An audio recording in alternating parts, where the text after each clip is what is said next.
রেনেসাঁর সকল কার্যক্রমের একটা বড় আউটকাম হচ্ছে ক্লাসিক্যাল হিউম্যানিজমের আবির্ভাব। ক্লাসিক্যাল হিউম্যানিজম বেসিক্যালি হচ্ছে প্রাচীন সাহিত্য সংস্কৃতির অধ্যয়ন।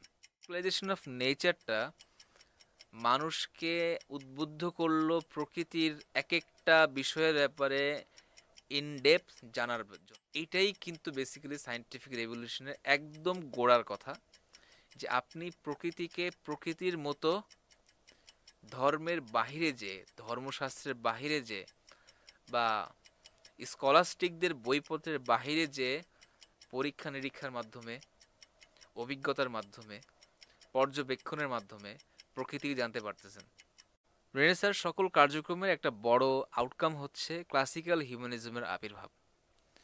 এখানে বলে রাখতে হয় যে ক্লাসিক্যাল হিউম্যানিজম আর humanism as a philosophy modern যুগে আমরা যেটা জানি, এটা কিন্তু মানে পরিপূর্ণ সিনোনিমাস না, সমার্থক ভাবা যাবে না। কারণ হচ্ছে ক্লাসিক্যাল হিউম্যানিজমের সময় বা ক্লাসিক্যাল হিউম্যানিজম বলতে কিন্তু এখনকার সময় আমরা যেটাকে জানি যে ধর্ম থেকে, ধর্মীয় ভাবধারা থেকে, চিন্তা থেকে পরিপূর্ণ ডিস্টিংক্ট, ডিটাচড একটা চিন্তা, একটা দর্শন, যেটা বেসিক্যালি মানুষকে পরিপূর্ণ অটোনোমাস মনে করে। এই টাইপের এথিস্টিক চিন্তাধারা কিন্তু তৎকালীন সময় অর্থাৎ ক্লাসিক্যাল হিউম্যানিজমের সময় ছিল না। পরিপূর্ণ অনুপস্থিত ছিল এমনটা বলবো না, কিন্তু সিনোনিমাস না আর কি পরিপূর্ণ, এতটুকু হচ্ছে আমার মূল কথা। তবে সিনোনিমাস না হলেও এই যে ক্লাসিক্যাল হিউম্যানিজমের মধ্যেই কিন্তু বর্তমান সময়ের যে হিউম্যানিজম, এইটার বীজ কিন্তু বপন হয়ে গেছিল। কিভাবে? হিউম্যানিজম কি বলে? Classical humanism, classical humanism basically হচ্ছে প্রাচীন সাহিত্য সংস্কৃতির অধ্যয়ন।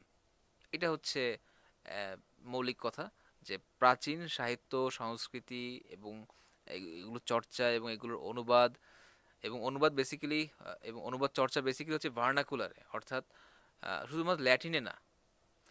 ল্যাটিন হচ্ছে একটা খুবই গম্ভীর, কঠিন একটা ভাষা। বেশিরভাগ সাধারণ মানুষ এগুলো বুঝতো না, হয়তো ভালো পণ্ডিত ছাড়া হয়তো এটাকে, তারাও ছোটোখাটো পণ্ডিতরা হয়তো এগুলো বুঝতে পারতো না। ভালো জাদরেল পণ্ডিত হতে হতে হতো তাদেরকে ল্যাটিন এই বিষয়গুলোকে বুঝতে হলে। আর এগুলো এমনিতে টেকনিক্যাল বিষয়।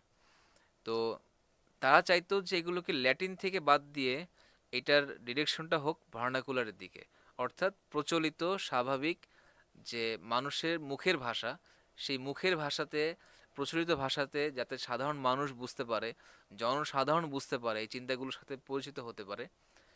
এই কারণে তারা ভার্নাকুলারে এগুলো চর্চা এবং অনুবাদ করত। এটা হচ্ছে ক্লাসিক্যাল হিউম্যানিজমের একটা বড় সিগনেচার বা বৈশিষ্ট্য, যে তারা হিউম্যানিজম বলতে বেসিক্যালি বুঝতে হচ্ছে প্রাচীন শিক্ষা, সাহিত্য, সংস্কৃতির অধ্যয়ন। তারপরে ক্লাসিক্যাল হিউম্যানিজমের সাথে যে আমি বলেছি যে রেনেসাঁর সাথে নিও প্লেটোনিজমের একটা বড় ভূমিকা আছে। তো নিও প্লেটোনিজমের একটা বড় বলা যায় যে ফিচার হচ্ছে, একটা কার্ডিনাল ফিচার হচ্ছে যে তারা প্রকৃতি এবং সকল কিছুকে, মানুষ সহকারে সকল কিছুকে পবিত্র বলে মনে করত। সকল কিছুকে এক ধরনের মিস্টিক্যালি সেক্রেড বলে মনে করত। তারা সূর্যকে প্রায় বলা যায় পেগানিস্টদের মতো অনেকটা শ্রদ্ধা সম্মান করত। তারা বাতাসকে সম্মান করত, তারা বাতাসকে, তারা পানিকে, মানে এক কথায় প্রকৃতির প্রত্যেকটা ফোর্স কে তারা এক ধরনের ফ্যাসিনেশনের মাধ্যমে তারা এটাকে সম্মান করত, সেক্রেড বলে মনে করত। এবং এই যে প্রকৃতির ফোর্সগুলোকে সম্মান করা, সেক্রেড বলে মনে করা, এটাই কিন্তু পেগানিজমের মূল কথা, প্রকৃতিবাদের মূল কথা, যে প্রকৃতির এই ফোর্সগুলোকে আমি পূজা করতেছি, এগুলোকে উপাসনা করতেছি। এটার মূল বীজটা হচ্ছে এটা, যে এগুলো আমার জন্য পবিত্র, সেক্রেড। তো এই সেকুলারাইজেশন অফ নেচার, এটা নিও প্লেটোনিস্টদের খুব বড় একটা অবদান, যেটা রেনেসাঁর মধ্যে তারা আসলে ইন্টিগ্রেট করতে সক্ষম হয়। এমনকি কেউ কেউ এমনও বলে থাকেন যে আমরা যে একটু পরে জানবো ইনশাল্লাহ, যে সায়েন্টিফিক রেভলিউশনের ক্ষেত্রে একটা বড় সায়েন্টিফিক রেভলিউশন ইন সেলফ হচ্ছে হেলিওসেন্ট্রিক রেভলিউশন বা কোপার্নিকান রেভলিউশন বা বিপ্লব। এই যে জিওসেন্ট্রিক বিশ্ব ব্যবস্থা থেকে যে ধারণাটা চলে গেল হচ্ছে মুভ হয়ে হেলিওসেন্ট্রিক বিশ্ব ব্যবস্থার দিকে, এর পেছনে সেকুলারাইজেশন অফ নেচার বা সেকুলারাইজেশন অফ সান এটা খুব বড় একটা ভূমিকা পালন করছে। যেহেতু তাদের কাছে সূর্য খুবই গুরুত্বপূর্ণ, একটা মহিমাময় একটা বিষয়, একটা একটা প্রকৃতির ফোর্স, তারা সূর্যকে খুব বেশি সম্মান শ্রদ্ধা ভেনারেট করতো। এই ভেনারেশনটা একটা পর্যায়ে যে কি হলো, হেলিওসেন্ট্রিক মোডে চলে গেল আর কি। এটা কারো কারো আহ, প্রস্তাবনা আর কি, এটা সত্য হতেও পারে পরিপূর্ণ, সত্য নাও হতে পারে। তো মূল কথা হচ্ছে যে রেনেসা এবং তৎপরবর্তীতে সায়েন্টিফিক রেভলিউশনের মধ্যে নিও প্লেটোনিস্ট এই যে ধারণা যে প্রকৃতির সকল ফোর্স, প্রকৃতির সকল শক্তি ইনক্লুডিং মানুষ হচ্ছে পবিত্র, এর থেকে ধারণা আরেকটা যেটা জন্ম নেয় সেটা হচ্ছে যে প্রকৃতির ফোর্সগুলো কিন্তু অবলা, এর কোনো বুদ্ধি নেই, এটা নিজস্ব কোনো উইল পাওয়ার নেই, কিন্তু মানুষের আছে। এখান থেকে শুরু হয়ে গেল কি প্রকৃতির সেকুলারাইজেশন থেকে মানুষের ভেনারেশন। মানুষকে খুব বেশি পরিমাণে কি করা হলো, গ্লোরিফাই করা হলো। মানুষের ফ্রিডম, মানুষের অটোনমি, এরপর হচ্ছে মানুষের নিজস্ব ক্ষমতা গ্রহণ, নিজস্ব ক্ষমতার মাধ্যমে কোনো সিদ্ধান্ত গ্রহণের ক্ষমতা বা সক্ষমতা, এই বিষয়গুলোকে খুব বেশি এমফ্যাসিস করা হলো। এখন এই বিষয়গুলোকে এমফ্যাসিস করলে কি খুব বেশি সমস্যা? সমস্যাটা হচ্ছে তারা এগুলোকে, যারা এই কথাগুলো বলতো, তারা কিন্তু এগুলোকে অনেকটা ভাবতো হচ্ছে স্কলাস্টিক যে ধারাটা ছিল এখান থেকে একটা শার্প ব্রেক। আগে মানুষকে মনে করা হতো স্রষ্টার অধীন, সে স্রষ্টার ইচ্ছার বাহিরে কোনো কাজ করতে পারে না।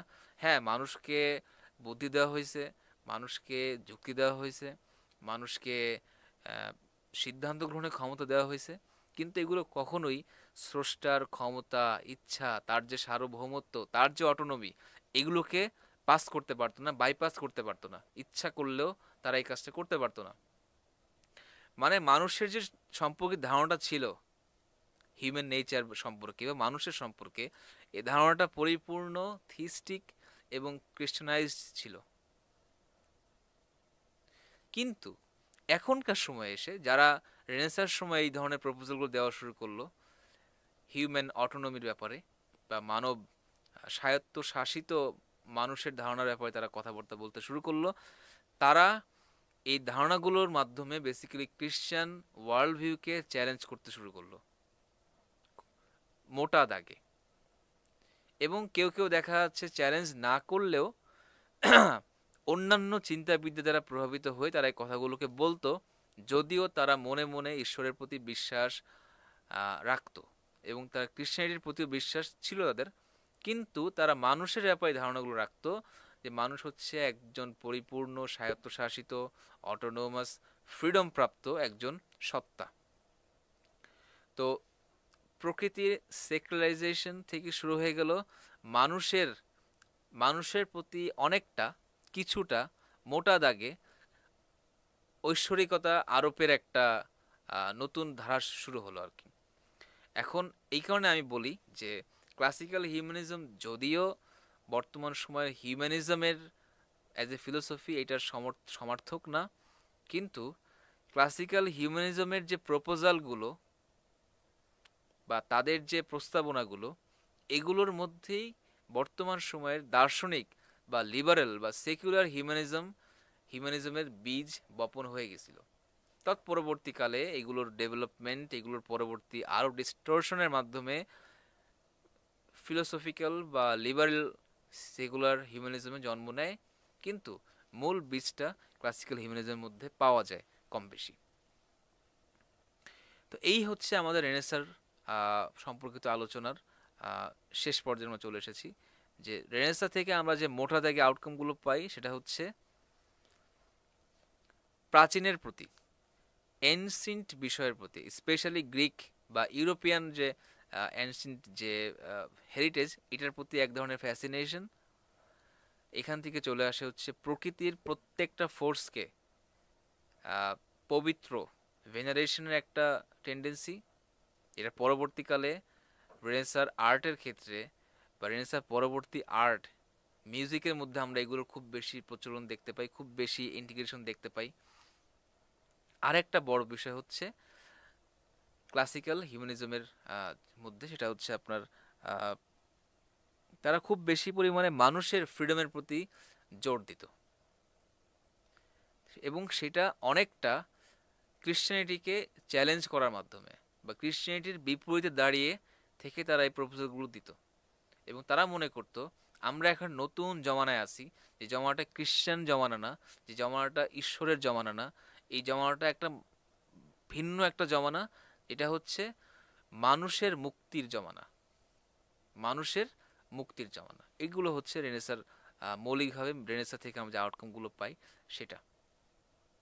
এখন আমরা চলে আসবো হচ্ছে সায়েন্টিফিক রেভলিউশনের দিকে। এই দেখেন আমরা এতদিন এখন কি বললাম, যে রেনেসা থেকে একটা বড় আউটকাম হচ্ছে প্রকৃতির আহ, প্রকৃতির প্রতি ঈশ্বরিকতা বা ঐশ্বরিকতা, আর উপরে যদি নাও বলি, কমপক্ষে প্রকৃতিকে পবিত্র ভাবার যে টেন্ডেন্সি, এখান থেকে জন্ম নিল হচ্ছে প্রকৃতিকে নিবিড়ভাবে জানার আগ্রহ। দেখেন, আপনি যে বিষয়টাকে আপনি পবিত্র ভাবেন, সেক্রেট বলে ভাবেন, আপনি অ্যাজ এ হিউম্যান বিং চাইবেন সেই সত্তাটাকে জানতে, নিবিড়ভাবে জানতে চাইবেন। কিন্তু এটা কিন্তু মানুষের স্বভাব। যে ব্যক্তি যাকে ভালোবাসে সেই ব্যক্তি তার ব্যাপারে জানতে চাইবে গভীরভাবে, নিবিড়ভাবে, এবং ইন ডিটেইল জানতে চাইবে, এটা স্বাভাবিক। তো এই সেকুলারাইজেশন অফ নেচারটা মানুষকে উদ্বুদ্ধ করলো প্রকৃতির এক একটা বিষয়ের ব্যাপারে ইন ডেপথ জানার জন্য, তাদেরকে উদ্বুদ্ধ করলো। এবং এই উদ্বুদ্ধ হওয়ার উম, যে আমরা কার্যক্রম দেখতে পাই, যে একটা হোলিস্টিক এবং একটা কালেকটিভ আমরা যে একটা প্রচেষ্টা উদ্যোগ দেখতে পাই, এই উদ্যোগটাকে আমরা বলতে পারি কি সায়েন্টিফিক এন্ডেভার। এবং এই সায়েন্টিফিক এন্ডেভারটা পরবর্তীকালে মানুষের অনেক অনেক চিন্তার দুয়ার খুলে দিল, যেটা একটা সময় স্কলাস্টিক বিদ্যার সময় কিন্তু বন্ধ ছিল।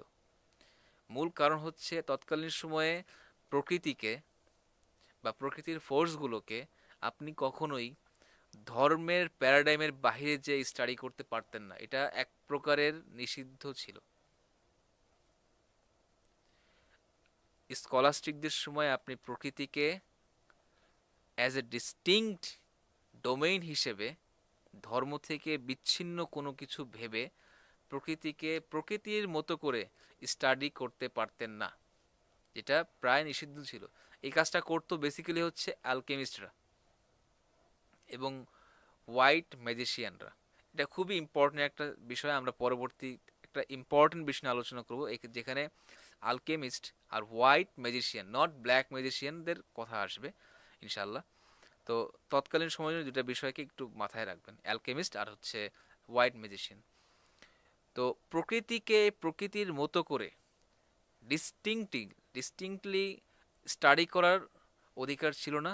যারা করতো তাদেরকে মনে হেটেরোডক্স ভাবতো, মূলধারা থেকে বিচ্যুত একটা দল ভাবতো। এবং যদি কেউ খুব বেশি পরিমাণে এটাকে ওভারস্টেট করতো, তাদেরকে মানুষ জাদুকর ভেবে তাদের প্রতি ধরেন চড়াও হতো আর কি। অনেকটা এই টাইপের কথাবার্তা পাওয়া যায় আর কি ইতিহাসে। তো যেহেতু একটা সময়ে আপনি প্রকৃতিকে প্রকৃতির মতো অবজেক্টিভলি ডিসপ্যাশনেটলি জানতে পারতেন না, কিন্তু রেনেসার যে চিন্তা, এটা মানুষকে কনফিডেন্স দিল যে যেহেতু মানুষ পবিত্র, যেহেতু মানুষ ফ্রিডম প্রাপ্ত একটা সত্তা, সে এখন ইচ্ছা করলে প্রকৃতিকে প্রকৃতির মতো জানতে পারে। এখন মানুষের সময় আসছে, মানুষের মুক্তির সময় আসছে, যে মানুষ ডিসপ্যাশনেটলি এই প্রকৃতির ফোর্সগুলো সম্পর্কে জানতে পারে। এখন আমি এই ব্যাপারে এত স্ট্রেস দিচ্ছি কেন? কারণ হচ্ছে এটাই কিন্তু বেসিক্যালি সায়েন্টিফিক রেভলিউশনের একদম গোড়ার কথা, যে আপনি প্রকৃতিকে প্রকৃতির মতো ধর্মের বাহিরে যে, ধর্মশাস্ত্রের বাহিরে যে, বা স্কলাস্টিকদের বইপত্রের বাহিরে যে পরীক্ষা নিরীক্ষার মাধ্যমে, অভিজ্ঞতার মাধ্যমে, পর্যবেক্ষণের মাধ্যমে প্রকৃতি জানতে পারতেছেন। এটা খুব বড় একটা বিষয় ছিল সেই সময়ের জন্য। এখন এই পরীক্ষা নিরীক্ষা, এক্সপেরিমেন্টেশন বা এগুলো কেন এত বড় ভূমিকা রাখলো? কারণ মানুষ আগে প্রকৃতিকে জানতো হচ্ছে, ও আচ্ছা, অ্যারিস্টটল এই কথা বলে গেছে তার মানে হচ্ছে প্রকৃতিটা এরকম, অ্যারিস্টটল বলে গেছে তার মানে হচ্ছে পৃথিবীকে কেন্দ্র করে সকল কিছু ঘোরে, আর পৃথিবী হচ্ছে স্থির, স্ট্যাটিক। আর এখন মানুষ যখন সুযোগ পেয়ে গেল, তার কনফিডেন্স এসে গেল, তাকে তাকে এই ধারণায় উদ্বুদ্ধ করা হলো যে না, তুমি এখন প্রকৃতিকে প্রকৃতির মতো করে স্টাডি করতে পারবা। তখন সে ম্যাথমেটিক্সের মাধ্যমে, সে নিজের বিচার বুদ্ধি খাটিয়ে এবং অন্যদের লেখালেখি পড়ে একটা ক্রিটিক্যাল স্টাডির মাধ্যমে সিদ্ধান্ত নেওয়ার একটা পর্যায়ে আসলো যে আমি এখন প্রকৃতিকে তার মতো করে স্টাডি করব। এখন আমরা দেখতে পাই কোপারনিকাসকে, যিনি একজন বিখ্যাত যাজক ছিলেন, বিজ্ঞানী ছিলেন, একজন ম্যাথমেটিশিয়ান ছিলেন, যিনি ইতিহাসে বিখ্যাত হেলিওসেন্ট্রিক ওয়ার্ল্ড মডেল এই বিষয়টার প্রস্তাবনা দেওয়ার জন্য। পৃথিবীতে আগে মানুষ ভাবতো যে পৃথিবীটা হচ্ছে সকল কিছুর কেন্দ্র, এবং পৃথিবীটা হচ্ছে স্থির, এবং অন্য সকল কিছু প্রকৃতির সকল কিছু এই পৃথিবীকে কেন্দ্র করে আবর্তন করতেছে। এই ধারণাটা মানুষের মধ্যে ছিল। এখন কোপারনিকাস এসে বলল যে না, এই ধারণাটা ঠিক না, বরং সূর্য হচ্ছে কেন্দ্র, সূর্যকে কেন্দ্র করে অন্য সকল কিছু ঘুরে। এখন বলবেন যে সেই কাজটা কিভাবে করলো? এই কাজটাকে সে করলো হচ্ছে বেসিক্যালি ম্যাথমেটিক্সের মাধ্যমে, এবং আরেকটা বড় ইম্পর্টেন্ট বিষয় হচ্ছে চোখের দেখাকে ভুল প্রমাণ করার মাধ্যমে। এখন জিজ্ঞেস করতে পারেন চোখের দেখাকে ভুল প্রমাণ করলে তাহলে এটা কেমন হলো ব্যাপারটা? ব্যাপারটা হচ্ছে এরকম, আমরা বলেছি যে রেনেসাঁর সময় নিও প্লেটোনিজমের নতুন করে আবির্ভাব হয়, এবং রেনেসাঁর চিন্তার মধ্যে নিও প্লেটোনিস্ট চিন্তাটা খুব বেশি পরিমাণে ছড়িয়ে পড়ে, বিস্তৃতি লাভ করে। তো নিও প্লেটোনিজম বেসিক্যালি তো প্লেটোনিজমের একটা নতুন ভার্সন। আর আমরা জানি প্লেটোনিজম যেটা করে, প্লেটোনিজম গোটা বিশ্বকে এক প্রকারের মায়া মনে করে, এক ধরনের ভ্রম মনে করে, ইলিউশন মনে করে। সে মনে করে যে আপনি চোখের দেখায় যা দেখেন এটা আপনাকে কখনোই হাকিকত, রিয়েলিটি পর্যন্ত পৌঁছাতে সক্ষম হবে না। এই কারণে তারা কি করত, তারা এক ধরনের আর্কেটাইপাল দুনিয়াকে খুঁজত, যেখানে সকল কিছুর মূল হাকিকতকে পাওয়া যাবে। এবং এইটা আমাদের আমাদের পর্যবেক্ষিত ওয়ার্ল্ড না, বরং এই এই দুনিয়াটা যেটা হচ্ছে বিশুদ্ধ দুনিয়া, এই দুনিয়াটা হচ্ছে অন্য কোথাও, এটা আমাদের এই দুনিয়া না। ঠিক আছে? যেমন ধরেন একটা ঘোড়া, আমরা জানি পৃথিবীতে অনেক ধরনের ঘোড়া আছে। কালো ঘোড়া, লাল ঘোড়া, বাদামি ঘোড়া, সাদা ঘোড়া, বিভিন্ন প্রকারের ঘোড়া থাকতে পারে। কোনো কোনো ঘোড়ার হয়তো খুর নষ্ট, কোনো কোনো ঘোড়ার হয়তো কান খারাপ, কোনো কোনো ঘোড়া হয়তো চলতে পারে না ঠিক মতো। কিন্তু প্লেটোর কথা হচ্ছে এই পৃথিবীর সকল ঘোড়া হচ্ছে ওই আর্কেটাইপাল দুনিয়ার ওয়ার্ল্ডের একটা, এই বিশুদ্ধ দুনিয়ার একটা মূল, নিখুঁত, পূর্ণাঙ্গভাবে ত্রুটিমুক্ত একটা ঘোড়ার আদলে তৈরি করা হচ্ছে এই ঘোড়াগুলো। মানে কোথাও কোথাও একটা, এই দুনিয়াটা কোথায় এটা তিনি নিজেও বলেন নাই, কোথায় আছে দুনিয়াটা, এটা কি পৃথিবীতে নাকি আসমানে, নাকি আসমানের কোন আসমানে, এগুলো তার তিনি স্পষ্ট করেন নাই। জাস্ট তিনি বলে গেছেন একটা বিশুদ্ধ দুনিয়া আছে, যে দুনিয়াতে আমাদের পৃথিবীর সকল কিছু একটা আর্কেটাইপ আছে, একটা মূল আকৃতি, একটা আদল আছে। সেই আদলটার ভিত্তিতেই হচ্ছে আমরা সকল কিছুকে দেখতে পাই। ধর মানুষ, ঘোড়া, তেলাপোকা, সকল কিছুর একটা আর্কেটাইপ আছে সেই বিশুদ্ধ দুনিয়ায়। এবং সেই মানুষের ধরেন কোনো কোনো মানুষ খাটো হয়, কেউ হয় হচ্ছে আপনার তার পায়ে একটু সমস্যা, কারো হচ্ছে চোখের সমস্যা, কারো শরীরে অন্য কোনো অর্গানের সমস্যা হতে পারে। কিন্তু প্লেটোর মতে এইগুলো মূল ত্রুটিমুক্ত বিশুদ্ধ দুনিয়ার আর্কেটাইপের মধ্যে নাই। সেই আর্কেটাইপটা হচ্ছে একদম ত্রুটিমুক্ত, বিশুদ্ধ, পিওর একটা ওয়ার্ল্ড। এই কারণে প্লেটোনিস্টরা সবসময় পৃথিবীর, আমরা যে পৃথিবীটাকে দেখি, যে পৃথিবীটাকে আমরা পর্যবেক্ষণ করি, এই পর্যবেক্ষণকৃত দুনিয়ার প্রতি তারা সবসময় এক ধরনের অবিশ্বাস পোষণ করত। তারা মনে করতো এটা তো একটা মায়া, আপনাকে এই মায়ার উপরে উঠে যে হাকিকত বুঝতে হবে। এই কারণে দেখবেন প্লেটোনিস্টরা অলওয়েজ ম্যাথামেটিক্সের প্রতি ফ্যাসিনেটেড ছিল, অলওয়েজ। এবং প্লেটো নিজেও এই ধারণাটা নিচ্ছে হচ্ছে আপনার পিথাগোরাস থেকে। কারণ যেহেতু আপনি এই পৃথিবীটাকে দেখে, এই পৃথিবীর এক্সপেরিমেন্ট করে, এই পৃথিবীর পরীক্ষা নিরীক্ষার মাধ্যমে হাকিকতে পৌঁছাতে পারবেন না, আপনার দরকার একটা অ্যাবস্ট্রাক্ট টুল, যেটা আপনাকে প্রায় নিশ্চিতভাবে হাকিকত পর্যন্ত, রিয়েলিটি পর্যন্ত পৌঁছাবে। এবং সেই অ্যাবস্ট্রাক্ট প্রায় নিশ্চিত টুলটার নাম হচ্ছে ম্যাথমেটিক্স। এক্সপেরিমেন্ট না, কিন্তু ম্যাথমেটিক্স। তো ম্যাথমেটিক্স, এরপরে হচ্ছে এক্সপেরিমেন্টের প্রতি তাদের যে অবিশ্বাসটা, এটা প্লেটোনিস্টদের মধ্যে ছিল। এবং হচ্ছে পৃথিবীর পৃথিবীর এক্সপেরিমেন্ট বা পৃথিবীর যে আপনার পর্যবেক্ষণ, অবজারভেশন, এটাকে যথেষ্ট মনে না করা, এগুলো হচ্ছে প্লেটোনিস্টদের মধ্যে ছিল।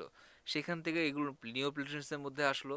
এবং সেখান থেকে, যেহেতু কোপার্নিকাস এমন একটা যুগের মানুষ, যখন পশ্চিমে এমনিতেই অনেকগুলো ফোর্স, অনেকগুলো চিন্তাধারা একটা সংমিশ্রণ তৈরি হয়ে গেছে, এবং সেইখানে বসে তিনি অনেকগুলো সংমিশ্রিত চিন্তার ধারাকে নিজের মধ্যে ধারণ করছেন, এবং ধারণ করার ফলে তিনি এই কথাটাকে বলতে পারছেন।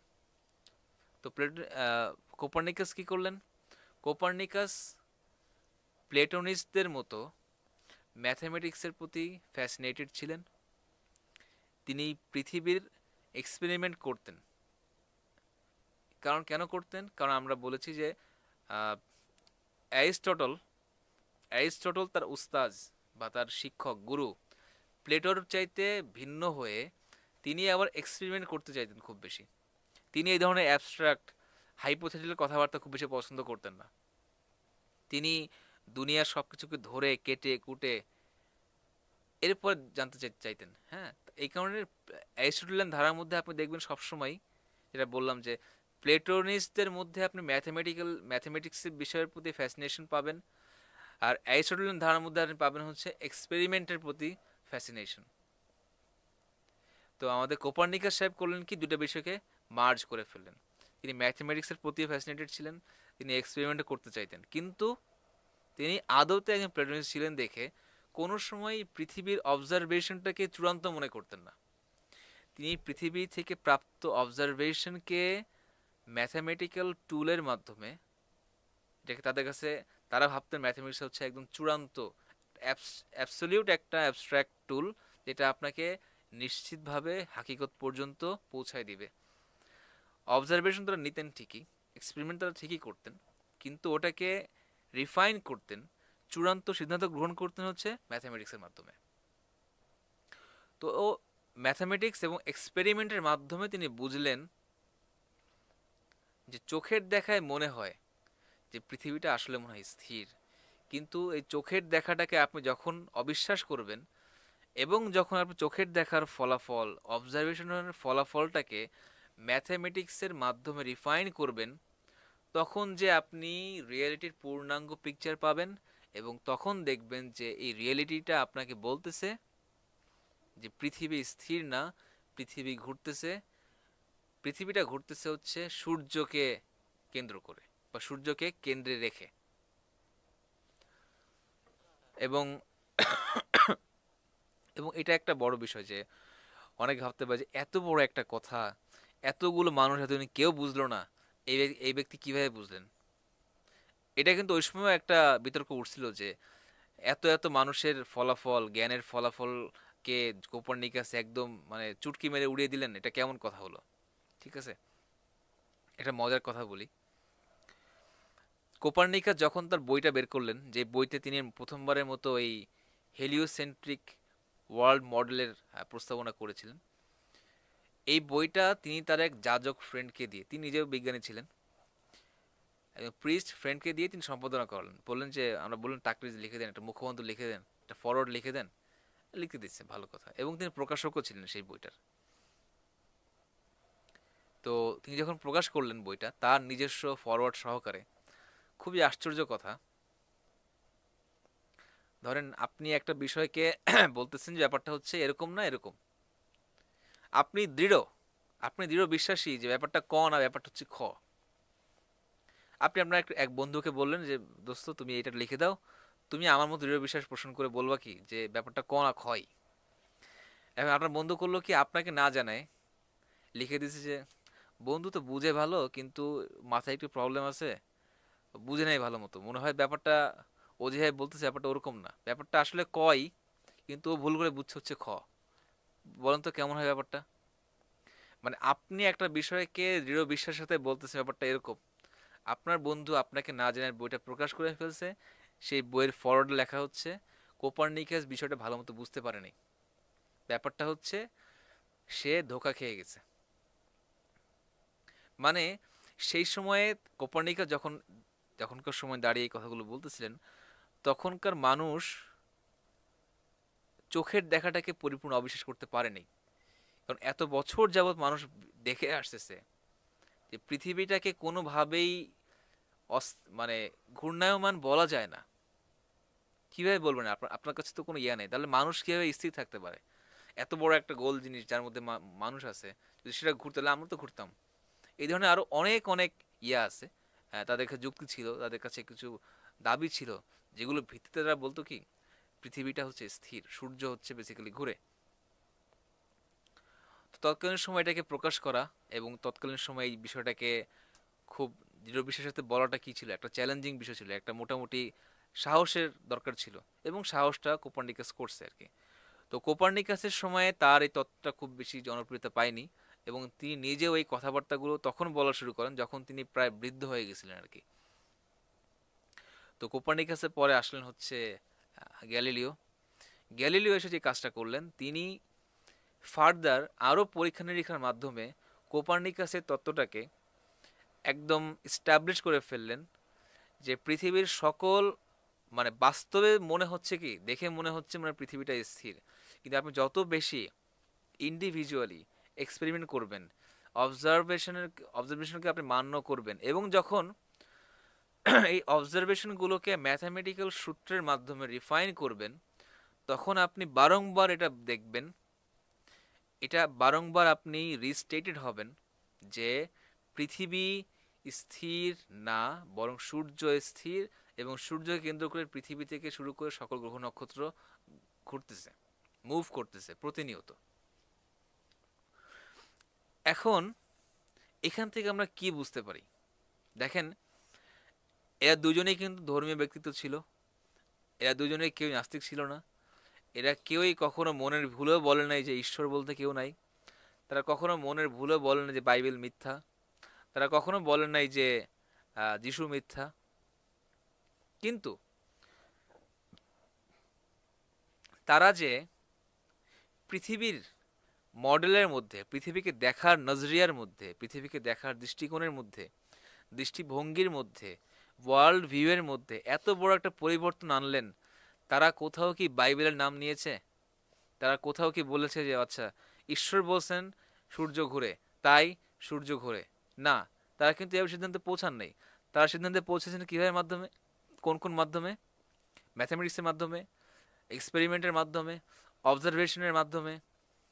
তার মানে হচ্ছে মানুষ বুঝে গেল যে এত ক্রুশাল একটা বিষয়েও মানুষ নিজস্ব সিদ্ধান্তের মাধ্যমে, মানুষ নিজস্ব বুদ্ধির মাধ্যমে, মানুষ নিজস্ব অবজারভেশনের মাধ্যমে, নিজস্ব স্টাডির মাধ্যমে, অধ্যয়নের মাধ্যমে, নিজস্ব চেষ্টা পরিশ্রমের মাধ্যমে, নিজের উদ্যোগের মাধ্যমে এত বড় একটা বিষয় জেনে ফেলছে।